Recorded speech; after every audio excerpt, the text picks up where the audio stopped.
শ্রাবণ মাসে সোমবারের ব্রতকথা।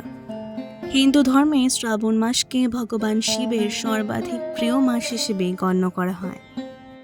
এই মাসে সূর্য কর্কট রাশিতে অবস্থান করেন এবং প্রকৃতি বর্ষার স্নিগ্ধতায় ভরে ওঠে। ধর্মীয় বিশ্বাস অনুযায়ী এই সময়ে ভগবান শিবের আরাধনা করলে তিনি খুব সহজেই ভক্তের ভক্তিতে সন্তুষ্ট হন। তাই শ্রাবণ মাসের প্রতিটি সোমবার বিশেষভাবে শিব পূজার জন্য উৎসর্গীকৃত। এই দিনে উপবাস, শিবলিঙ্গে জলাভিষেক, বেলপাতা, দুধ, দই, মধু, ঘি, চিনি, ধুতুরা, আকন্দ ফুল ও ভস্য নিবেদন করে ভগবান শিবের কৃপা প্রার্থনা করা হয়। প্রাচীনকালে এক নগরে এক দরিদ্র ব্রাহ্মণ ও তার পত্নী বাস করতেন। তারা অত্যন্ত ধর্মপরায়ণ হলেও সংসারে ছিল চরম অভাব অনটন। প্রতিদিন ভিক্ষা করে যা পেতেন তা দিয়ে কোনো মতে দিন কাটত। তাদের সবচেয়ে বড় দুঃখ ছিল দীর্ঘ বিবাহিত জীবনেও তাদের কোনো সন্তান ছিল না। নানা পূজা, যজ্ঞ ও দান ধর্ম করেও তারা কোনো ফল পাননি। তবুও তারা কখনো ঈশ্বরের প্রতি বিশ্বাস হারাননি। একদিন দুপুরবেলা এক জটাধারী সন্ন্যাসী তাদের দরজায় এসে ভিক্ষা চাইলেন। ব্রাহ্মণ দম্পতি নিজের না খেয়ে ঘরে থাকা অল্প কিছু খাদ্যই সেই সন্ন্যাসীকে অর্পণ করলেন। তাদের আতিথেয়তা ও আন্তরিকতায় সন্তুষ্ট হয়ে সন্ন্যাসী বললেন, তোমরা যদি শ্রাবণ মাসের প্রতিটি সোমবার উপবাস রেখে নিষ্ঠার সঙ্গে ভগবান শিবের পূজা করো এবং ওম নমঃ শিবায় মন্ত্র জপ করো, তবে মহাদেব অবশ্যই তোমাদের মনোবাসনা পূর্ণ করবেন।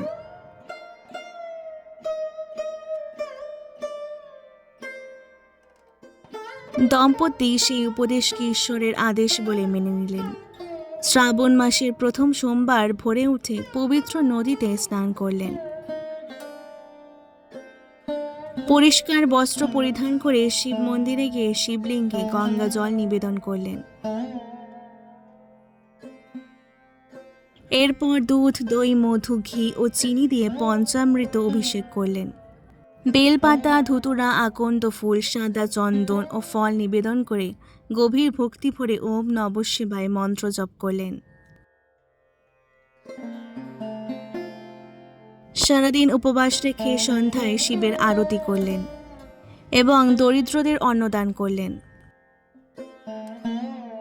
এইভাবেই তারা শ্রাবণ মাসের প্রতিটি সোমবার অটল নিষ্ঠার সঙ্গে ব্রত পালন করতে লাগলেন। কখনো অভাব তাদের ভক্তিকে দুর্বল করতে পারেনি। কয়েক মাস ধরে এক রাতে ব্রাহ্মণ স্বপ্ন দেখলেন ভগবান শিব ও দেবী পার্বতী তাকে আশীর্বাদ করছেন। মহাদেব বললেন, তোমাদের অটুট বিশ্বাস, সততা ও ভক্তিতে আমি সন্তুষ্ট। তোমাদের সংসারে আর অভাব থাকবে না এবং তোমরা শীঘ্রই সন্তানের সুখ লাভ করবে।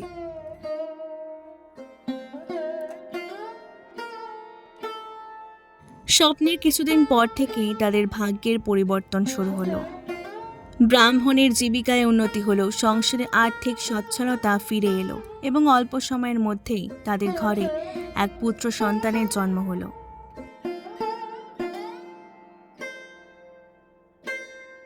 ব্রাহ্মণ দম্পতি উপলব্ধি করলেন এটি ভগবান শিবের অশেষ কৃপা। তারা প্রতি বছর শ্রাবণ মাসের সোমবারের ব্রত পালন করতে লাগলেন এবং সকলকে এই ব্রতের মাহাত্ম্য প্রচার করলেন।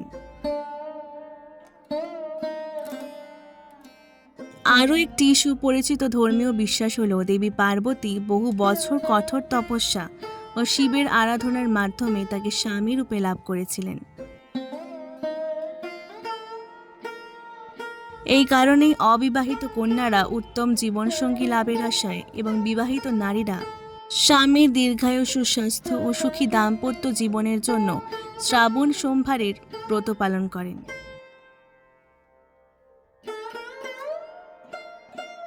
অনেক পুরুষ কর্মজীবনের উন্নতি, পারিবারিক সুখ, মানসিক শান্তি ও সুস্বাস্থ্যের কামনায় এই ব্রত পালন করেন।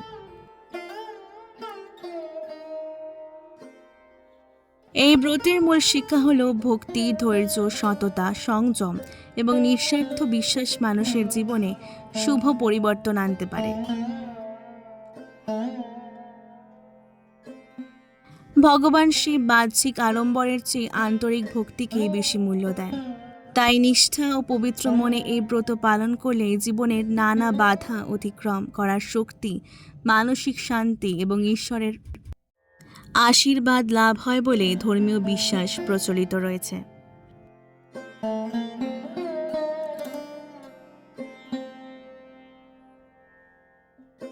ব্রতকথার উপসংহার: যে ব্যক্তি শ্রাবণ মাসের সোমবারের এই ব্রত নিষ্ঠা, শুচিতা ও ভক্তিভরে পালন করেন এবং এই ব্রতকথা শ্রবণ বা পাঠ করেন, ভগবান শিব তার উপর কৃপা দৃষ্টি বর্ষণ করেন।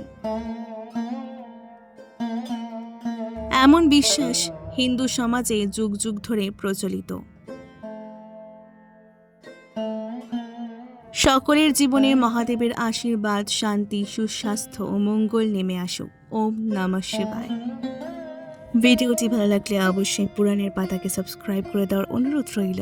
অনেক অনেক ধন্যবাদ।